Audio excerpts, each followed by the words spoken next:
यार मुझे तो पूरा ही लूट लिया, मुझे 2 लाख का चूना लग गया। अक्सर यही बात हमारे सुनने में आती है जब कोई अपनी पुरानी कार लेता है किसी डीलर से या किसी ऑनर से, तो उसको ऐसी बहुत सारी शिकायतें रहती हैं कि उसको जो ऑनर ने या डीलर ने जो भी चीज़ें बताई थी उसको वो चीज़ें देखने को नहीं मिली और उसमें उसको गाड़ी में बहुत सारी ख़राबी देखने को मिली।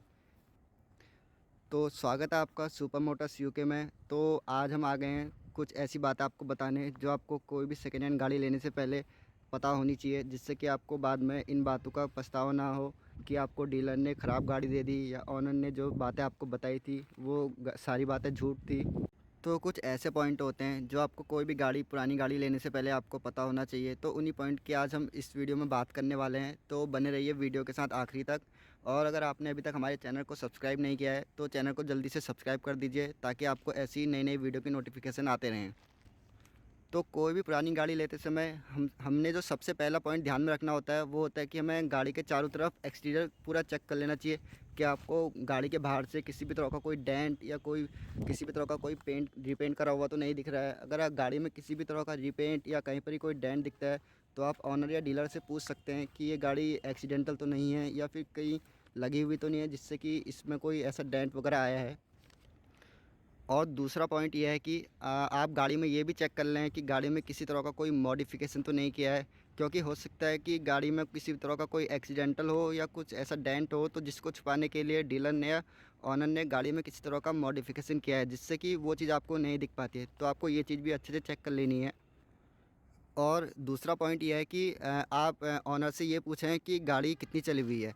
अगर वो ये बोलता है कि गाड़ी 40 चली है, 50 चली है, मान लीजिए कि अगर गाड़ी का मॉडल 2016 है और वो बोलता है कि गाड़ी सिर्फ 20,000 चली है और आपके मन में कुछ डाउट आता है कि यार 2016 मॉडल होने के बाद सिर्फ ये 20,000 किलोमीटर कैसी चली है, तो आप गाड़ी की क्रॉस चेकिंग कर सकते हैं। क्रॉस चेकिंग करने के लिए आपको में आप ये चेक कर सकते हैं कि टायर किस डेट का है, जिससे कि आपको आइडिया आ सकता है कि टायर की कंडीशन को देख के कि ये रनिंग सही है या ये रनिंग गलत है। तो अब बात कर लेते हैं सबसे मेन और सबसे इम्पोर्टेंट पॉइंट की, जो कि है गाड़ी का इंजन। तो उसके लिए सबसे पहले आपको गाड़ी का हुड ओपन करना है, जिसको हम बॉनेट भी बोलते हैं। जिसके बाद आपको सपोर्ट चेक करनी है कि यहाँ पर कोई डेंट या कोई आपको पार्ट चेंज तो नहीं देखने को मिलता है। अगर इस सपोर्ट में किसी भी तरह का कोई डेंट या कोई भी इसमें कोई पार्ट चेंज हुआ है तो आप समझ सकते हैं कि गाड़ी आगे से कहीं ना कहीं पर ही लगी हुई है। इसके बाद आपको दोनों तरफ के पिलर चेक कर लेने हैं, इधर ए बी और बी बी, कि दोनों सही हैं या दोनों कहीं पर डेंट होके वेल्डिंग वगैरह इनमें कुछ ऐसा काम किया है। अगर ये सही है तो आप समझ सकते हैं कि गाड़ी सही है। अगर मेन यही होता है, अगर ये इसमें किसी भी तरह का कोई डैमेज है या कोई भी इसमें कुछ वेल्डिंग टाइप की गई है तो आप समझ सकते हैं कि गाड़ी में कुछ बड़ी प्रॉब्लम है। इसके बाद आप ये भी चेक कर लें कि इसमें जैसी पेस्टिंग आपको ऊपर देखने को मिलती है ऐसी पेस्टिंग आपको नीचे भी देखने को मिले।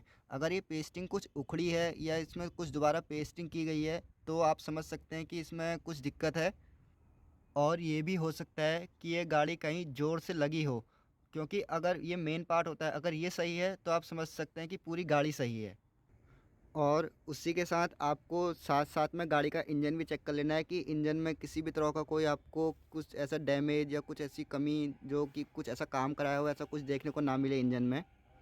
क्योंकि पुरानी गाड़ी लेते समय इंजन ही सबसे ज़्यादा इम्पोर्टेंट रखता है आपके लिए, बाकी स्ट्रक्चर उसके बाद मायने रखता है, लेकिन सबसे पहले आपको इंजन को ही इम्पोर्टेंट देनी पड़ती है। गाड़ी आगे से लगी है या नहीं लगी है इसको चेक करने के लिए आपके पास एक और ऑप्शन है। आप यहाँ पर देख सकते हैं कि आपको कुछ इस टाइप की यहाँ पे पेस्टिंग देखने को मिलती है। ये जो पेस्टिंग है ये सिर्फ जब कंपनी अपनी गाड़ियों को मैन्युफैक्चर करती है तो ये पेस्टिंग सिर्फ उसी टाइम बन पाती है। अदरवाइज़ अगर आपकी गाड़ी कहीं पर ही लगी हो तो अगर आप आफ्टर मार्केट इस पर कोई भी वर्क करवाते हैं, इसको रीपेंट या कुछ भी काम इस पर करवाना चाहते हैं, जैसी पेस्टिंग आपको कंपनी की मैन्युफैक्चरिंग के टाइम मिलती है वैसी पेस्टिंग आप आफ्टर मार्केट कहीं भी नहीं करवा सकते हैं।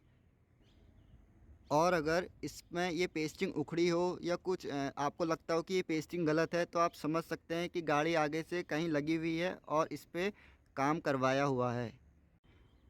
अपने अगले पॉइंट की बात करें तो जो काफ़ी इम्पोर्टेंट हो जाता है सेकेंड हैंड गाड़ी लेते लेते वक्त, वो है गाड़ी का इंजन नंबर और गाड़ी का चेसिस नंबर। जो यहाँ पे गाड़ी का इंजन नंबर लिखा है ये नंबर, और जो साथ में यहाँ चेसिस नंबर है, ये दोनों नंबर आपको ऑनर से उसकी आरसी लेनी है और उसमें लिखे गए नंबरों से इन दो नंबरों को मिला लेना है। अगर ये दो नंबर सही हैं तो आप समझ सकते हो कि इंजन में भी और चेसिस में भी किसी भी तरह की कोई छेड़छाड़ आपको देखने को नहीं मिल रही है। इंजन भी ओके है और चेसिस भी इसमें आपको जेन्युइन देखने को मिल जाती है।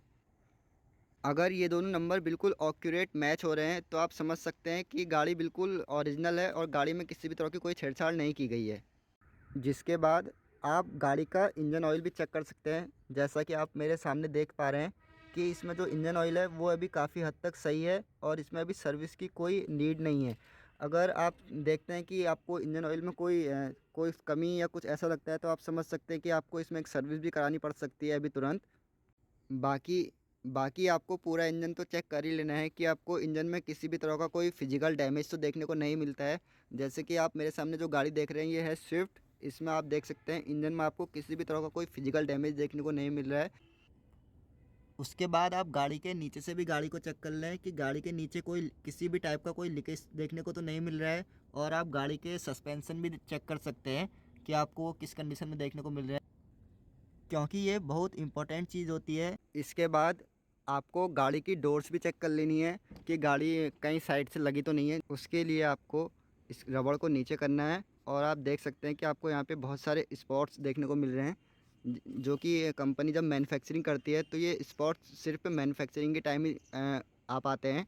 और अगर गाड़ी साइड से लगी हो या गाड़ी में साइड से कोई पेंट किया हो तो ये स्पॉट्स हट हट जाते हैं। और अगर आप आफ्टर मार्केट फिर इसमें रिपेंट करवाते हैं या कोई भी वर्क करवाते हैं तो ये स्पॉट्स उस टाइम नहीं आ पाते हैं।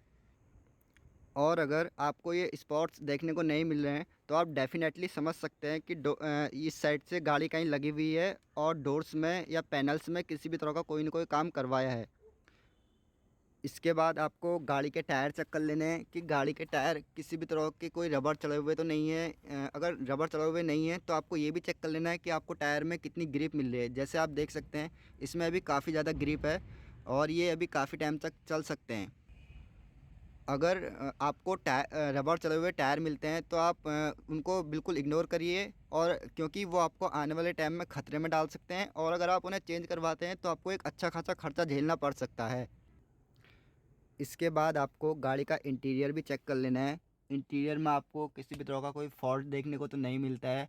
अगर गाड़ी का इंटीरियर सही है तो आप गाड़ी को ले सकते हैं। गाड़ी का इंटीरियर चेक करने के लिए इसमें बहुत सारी चीज़ें होती हैं। आप देख सकते हैं इसके पावर विंडो के बटन काम कर रहे हैं नहीं, और इसमें जो बाकी स्विच दिए हैं लॉक अनलॉक ये सारे प्रॉपर काम कर रहे हैं या इनमें कोई प्रॉब्लम है। और आप लॉक भी चेक कर सकते हैं कि ये काम कर रहा है या नहीं कर रहा है। बाकी आपको गाड़ी में चाबी लगा के भी मीटर चेक कर लेना है कि मीटर में रनिंग क्या दिखा रहा है, या मीटर ऑन है या मीटर ऑफ है। ये सारी चीज़ें आपको छोटी छोटी चीज़ें हैं लेकिन आपकी बहुत काम की चीज़ें। आप आपको गाड़ी के अंदर ये भी चेक करना है कि गाड़ी की सीट्स किस कंडीशन में है। गाड़ी की सीट्स कहीं ज़्यादा ही दबी हुई तो नहीं है, आपको ऐसे दबा के चेक कर लेना है। और गाड़ी के कवर भी आपको चेक कर लेने हैं कि गाड़ी के कवर आपको किस कंडीशन में है। साथ ही आपको म्यूज़िक सिस्टम भी चेक कर लेना है चला के अच्छे से प्रॉपर तरीके से चल रहा है या नहीं चल रहा है। एसी के वेंट चेक कर लेने हैं और एसी ऑन काम कर रहा है या नहीं, बिल्कुल प्रॉपर तरीके से कर रहा है या कुछ प्रॉब्लम इसमें आपको देखने को मिली है। ये सारी चीज़ें आपको चेक कर लेनी है। साथ ही गियर लीवर भी आपको चेक कर लेना है। और आपको एक बार गाड़ी लेने से पहले गाड़ी की टेस्ट ड्राइव भी करनी है। अगर गाड़ी चलाते वक्त आपको किसी भी तरह की कोई ड्रिफ्ट या कुछ ऐसा देखने को मिलता है कि गाड़ी एक साइड को झुक रही हो, या गाड़ी पे कुछ भी ऐसा कुछ भी आपको लगता है कि गाड़ी में कुछ प्रॉपर काम नहीं कर रहा है तो आप देख सकते हैं, गाड़ी को एक बार किसी मैकेनिक को चेक करवा सकते हैं, उसके बाद ही आप गाड़ी खरीदें। साथ ही आप गाड़ी की लाइट्स वगैरह को ऑन करके देखें कि लाइट जल रही हैं या नहीं जल रही हैं, क्योंकि लाइट्स भी ऐसी चीज़ है जो कि दिखने की छोटी होती है लेकिन आपको खर्चा काफ़ी हद तक बढ़ा सकती हैं। इसके बाद आप पीछे की सीट्स भी चेक कर लें कि पीछे की सीट्स भी आपको अच्छी कंडीशन में सही देखने को मिल रही हैं या इसमें आपको कोई कमी देखने को मिल रही है, वो भी आप अच्छे से चेक कर लें। आपको गाड़ी का बूट भी एक बार खोल के अच्छे से चेक कर लेना है कि आपको बूट में पीछे क्या मिल रहा है, पीछे आपको स्टेपनी है या नहीं है। आपको बूट के सॉकर भी चेक कर लेने हैं कि ये सॉकर प्रॉपर काम कर रहे हैं या इनमें कोई किसी भी तरह की कोई दिक्कत है। जैसे ये मेरे सामने है, ये बिल्कुल अच्छी कंडीशन में है। और आपको चाबी भी चेक कर लेनी है। चाबी अगर कुछ ज़्यादा घिसी हो और ऑनर आपसे बोले कि गाड़ी कम चली है तो आप गाड़ी की से भी ये चेक कर सकते हैं, अंदाज़ा लगा सकते हैं कि गाड़ी कितनी चली हो सकती है। क्योंकि अगर चाबी ज़्यादा घिसी है तो आप समझ सकते हैं कि गाड़ी का चाबी का यूज़ कुछ ज़्यादा हुआ है। अगर चाबी का यूज़ ज़्यादा है तो आप समझ सकते हैं कि चाबी का यूज़ किस काम के लिए हुआ होगा। और आप गाड़ी के सारे ग्लास भी चेक कर लें कि ग्लास आपको कहीं पर ही क्रैक या कुछ ऐसा देखने को तो नहीं मिल रहा है। क्योंकि जब अक्सर ऐसा होता है, गाड़ी जब कहीं पर ही लगती है, आगे या पीछे से कहीं लगती है, तो सबसे पहला इफ़ेक्ट गाड़ी के ग्लास पे ही पड़ता है। गाड़ी का ग्लास चेक करने के लिए यहाँ पे जो गाड़ी की मैन्युफैक्चरिंग होती है उस ईयर की यहाँ पे डेट लिखी होती है। अगर आपको वो डेट देखने को नहीं मिल रही है या कोई दूसरी डेट उस पर लिखी है, तो आप समझ सकते हैं कि इनके ग्लास चेंज किए हैं या ये गाड़ी कहीं ना कहीं ओवरऑल कहीं ना कहीं लगी हुई गाड़ी है। तो यही कुछ पॉइंट होते हैं जो आपको पुरानी गाड़ी लेते वक्त सबसे पहले ध्यान में रखने चाहिए। क्योंकि गाड़ी में कुछ ऐसी छोटी छोटी चीज़ें भी होती हैं जो अगर आप आफ्टर मार्केट बाद में करवाते हो तो आपको काफ़ी महंगी पड़ जाती हैं। क्योंकि एक तो आप गाड़ी लेते हो, उसके बाद आपको एक्स्ट्रा इस पर खर्चा कराना पड़ता है, तो वो गाड़ी आपको काफ़ी महंगी पड़ जाती है। और ये भी काफ़ी इम्पोर्टेंट होता है कि आप जब गाड़ी लेते हैं तो गाड़ी लेते वक्त गाड़ी में किसी भी टाइप का कोई लोन तो नहीं है, ये चेक कर लें। और अगर लोन क्लियर हो चुका है तो आप उसकी एनओसी उस ऑनर से ले सकते हैं, जिससे कि आपको ट्रांसफ़र में भी काफ़ी सुविधा मिल जाती है। तो यही कुछ पॉइंट होते हैं जो आपको सेकेंड हैंड गाड़ी लेते वक्त ध्यान में रखने चाहिए। बाकी आपको गाड़ी का एक बार पूरा वॉक ग्राउंड ले लेना है कि गाड़ी में कोई भी डेंट या कोई भी किसी भी तरह का रीपेंट आपको देखने को तो नहीं मिलता है। आप पूरा एक बार गाड़ी को अच्छे से चारों तरफ घूम कर अच्छे से चेक करें। और सबसे पहले तो आप अपनी गाड़ी का बजट तय कर लें, उसके बाद ही कोई गाड़ी देखें। और अगर आपको गाड़ी पसंद आती है तो आप उस गाड़ी के लिए काफ़ी हद तक बार्गेनिंग भी करवा सकते हैं। तो यही था हमारा आज का वीडियो। अगर वीडियो पसंद आया हो तो वीडियो को लाइक करें और चैनल पे नए हैं तो चैनल को सब्सक्राइब करें।